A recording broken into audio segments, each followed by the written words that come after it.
telepon saja. Apa yang kau inginkan? Ada apa denganmu? Kasar sekali.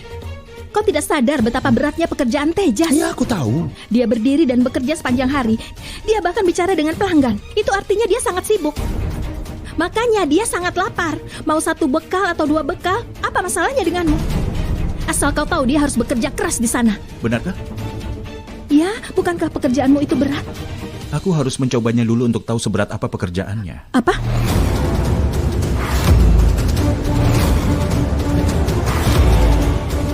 Bukan. Maksudku, yang aku maksud adalah aku tidak pernah menganggap pekerjaanku sebagai sebuah pekerjaan, tapi sebagai hobi. Jadi itu tidak terlihat berat bagiku. Kau lihat, dia bahkan tidak mengeluh soal masalahnya. Pekerjaannya tidak semudah dengan hanya duduk santai dan mengendarai mobil saja. Dia harus bekerja shift 10 jam.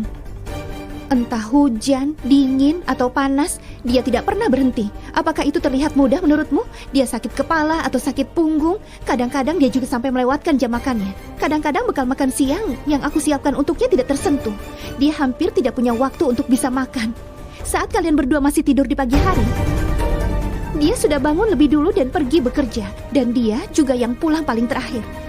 Apakah itu terdengar mudah menurutmu? Bayangkan saja betapa sulitnya melakukan semua pekerjaan itu. Sayali, lupakan. Mereka sama sekali tidak akan mengerti soal itu. Lupakan saja. Sudah, hentikan. Semua orang punya tantangan berbeda dengan pekerjaan mereka. Tenanglah. Rosni, tenang saja. Biarkan saja dia yang terus bicara di sini. Ya, seolah-olah kau selalu diam dan tidak pernah bicara sama sekali, kan? Seolah-olah hanya Sayali yang bicara. Aku lihat kalian berdua saling mendukung sekarang ini, kan? Kita lihat saja sampai kapan bisa seperti ini. Dengar, aku ingin bicara denganmu tentang sesuatu yang penting mengenai Akas. Mereka akan datang untuk menemui Akas. Bukankah seharusnya kita yang pergi menemui gadis itu? Apa seperti itu aturannya sekarang? Mereka yang datang ke sini, itu sama saja. Sudah biarkan saja, aku yang akan urus. Tapi katakan pada anak kesayanganmu itu, supaya tidak membuat keributan di depan mereka. Akan kulakukan apa yang kusuka. Kalau mereka berperilaku baik, aku juga baik. Kalau aku merasakan ada yang salah dan menurutku tidak baik untuk Akas, maka aku akan mencari tahu sumbernya. Jangan khawatir. Hei, itu tidak akan terjadi. Mereka orang baik, terdidik, dan kaya. Mereka pasti sudah tahu bagaimana caranya bersikap saat datang ke sini. Ya ampun, mereka kaya. Akan ada pujian palsu di mana-mana. Semuanya sangat buruk. Dengar saja apa yang dia katakan. Rosni, bersiaplah dan pergilah bekerja sekarang. Baik, Bu. Aku juga mau pergi. Sampai nanti. Sampai nanti, Ayah. Ya, sampai nanti. Dan Sayali, ayo ikut denganku ke dapur.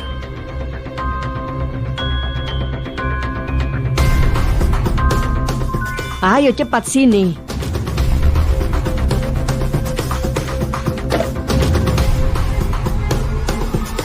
Cuci semua piring yang di wastafel sebelum pergi bekerja. Ibu, aku harus pergi untuk mendekorasi sekarang.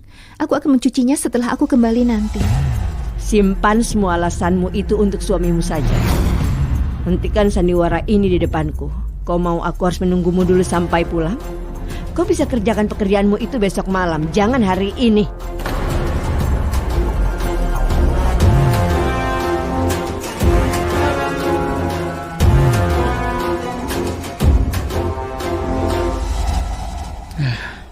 Aku sudah terlambat.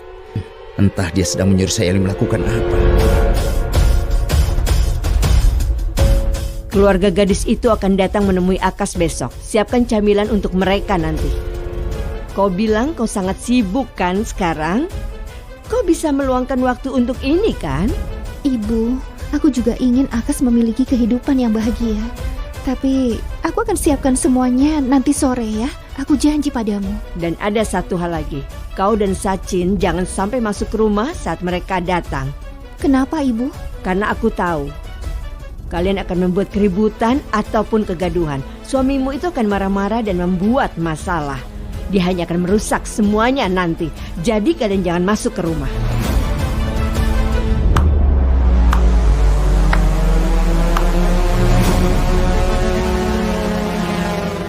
Luar biasa. Aku pernah dengar pemain kriket mengubah permainan mereka dari balik gawang. Untuk pertama kalinya, aku melihat seseorang berubah di belakang punggung ini. Kenapa kata-katamu membuatku merasa kau telah melakukan sesuatu yang licik dengan perjodohannya Akas? Pasti ada yang salah. Kau adalah masalah terbesar di rumah ini. Jadi aku beritahu jangan masuk ke rumah. Baiklah, kalau begitu, bagaimana dengan Sayali? Kau mau dia di rumah? Atau mau dia di luar? Kalau di luar berarti bagaimana kalau kau yang mengerjakan pekerjaan rumah di dapur? Benarkah? Wah, Sayali, wah.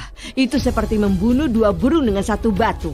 Kau telah menghasutnya untuk melawanku. Kau bisa saja mengatakan padaku bahwa kau tidak mau bekerja di sini. Kenapa melakukan semua ini? Untuk apa? Apa tujuanmu? Ibu, aku tidak pernah mengatakan apapun pada Sachin.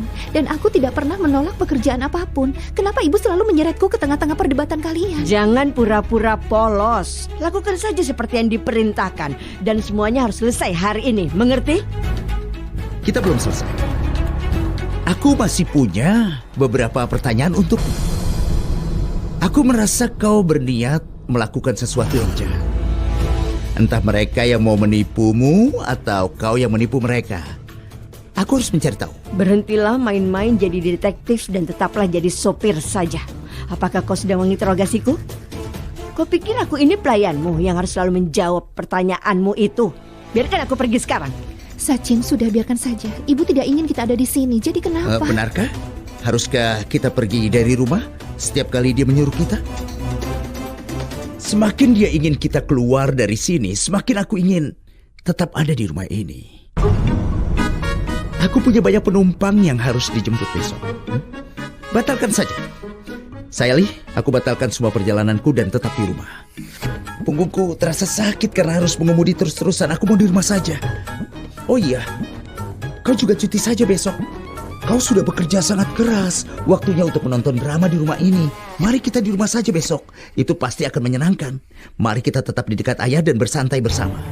Mari kita lihat siapa yang akan datang besok. Entah pernikahan macam apa. Kita lihat saja nanti. Sudah. Ayo Sayali. Aku tidak tahu dosa macam apa yang telah aku lakukan di masa lalu, sehingga aku harus menghadapinya. Ya dewa.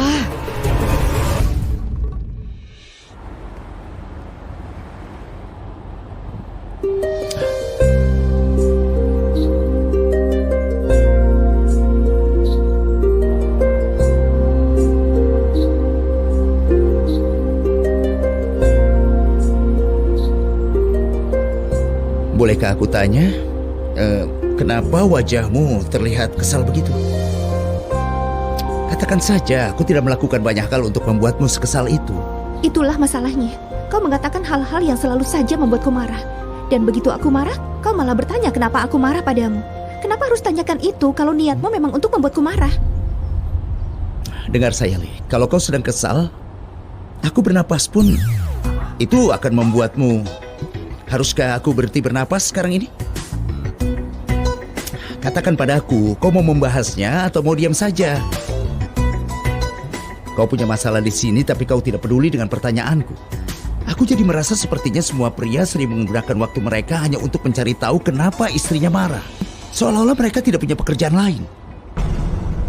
Kenapa kau bilang pada ibumu bahwa begitu keluarga gadis itu datang, kita akan tetap berada di sana? Memangnya kenapa kalau kita ada di sana?